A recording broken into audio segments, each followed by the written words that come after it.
Bonjour chers frères et sœurs en Christ. Dans cette troisième vidéo de ma série sur le lac de feu, je continue donc sur la bête et le faux prophète évoqués en Apocalypse 19-20. Sachant que précédemment j'ai expliqué que le lac de feu n'est qu'une métaphore de la mort qui a une action purificatrice.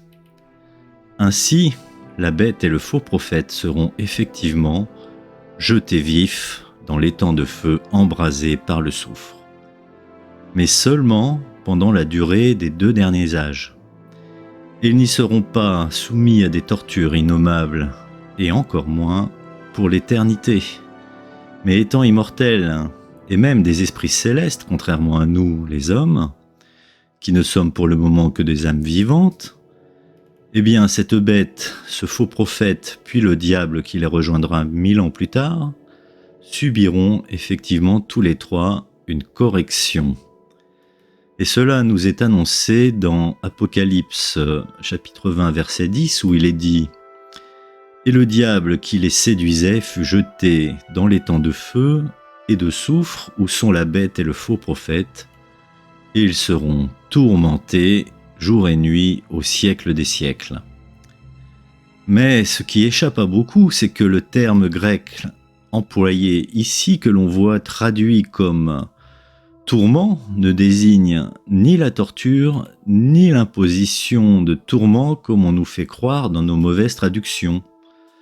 Ce terme grec bassanizo, qui est la concordance Strong G928, a la définition suivante. Et il s'agit donc de la manière de tester les métaux par la pierre de touche, qui est une pierre siliceuse noire utilisée pour tester la pureté de l'or ou de l'argent par la couleur de la traînée produite sur elle en la frottant avec l'un ou l'autre métal. Et curieusement, ce même terme est utilisé en Apocalypse chapitre 12 verset 2 où il est dit « Elle était enceinte et elle criait, étant en travail et souffrant des douleurs de l'enfantement. » Et on comprend ainsi mieux à travers ce verset que ce fameux tourment, qui est de souffrir des douleurs ici, dans ce verset, ce fameux tourment n'a rien à voir avec des tortures éternelles, mais qu'au contraire, il s'agit de douleurs ou souffrances liées à un processus de travail et d'accouchement. Et concernant le verset 20-10, le procédé dont il est question est en fait celui d'une purification identique à celle d'un métal passé au feu, comme on le ferait d'une pierre renfermant de l'or et d'autres composés non précieux dont on souhaiterait se débarrasser. Et l'on passe donc le minerai impur au fourneau pour en récupérer la partie qui nous intéresse le plus, à savoir l'or pur.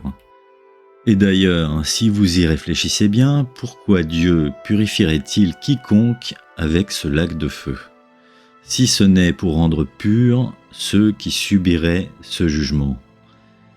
Et une fois rendus purs, pourquoi donc Dieu les laisserait-il supposément croupir et être tourmentés pendant l'éternité? Vous comprenez bien que cela ne fait absolument aucun sens, non? Eh bien, cela tombe bien que vous pensiez cela, car je vais vous expliquer pourquoi ces êtres immortels seront corrigés pendant un temps limité. Car le temps durant lequel ils seront dans le lac de feu nous est donné dans Apocalypse.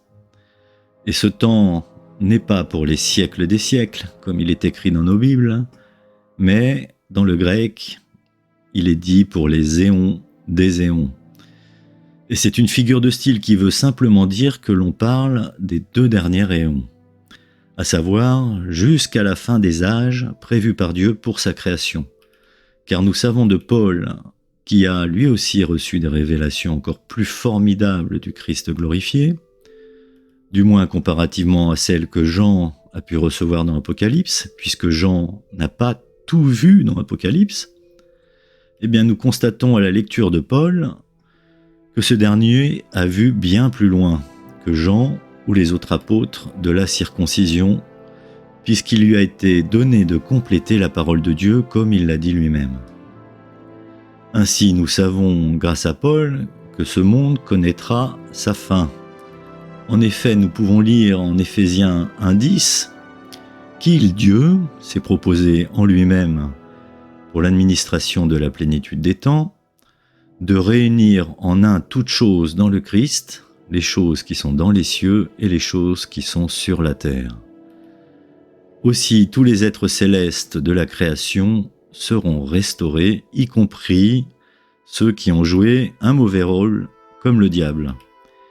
Et si vous ne croyez pas que le diable soit soumis à Dieu, et que ce diable n'ait jamais été autre chose qu'un instrument de Dieu pour nous apprendre l'humilité, un peu comme l'homme méchant dans un film qui n'a d'autre choix que de suivre le script que le scénariste a écrit pour lui, alors sans doute ferai-je une vidéo pour vous le prouver si vous en faites la demande.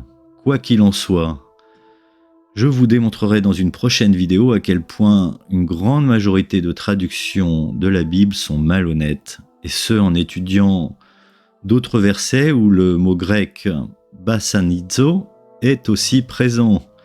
Et vous verrez à quel point il a bizarrement été traduit bien autrement dans ces versets.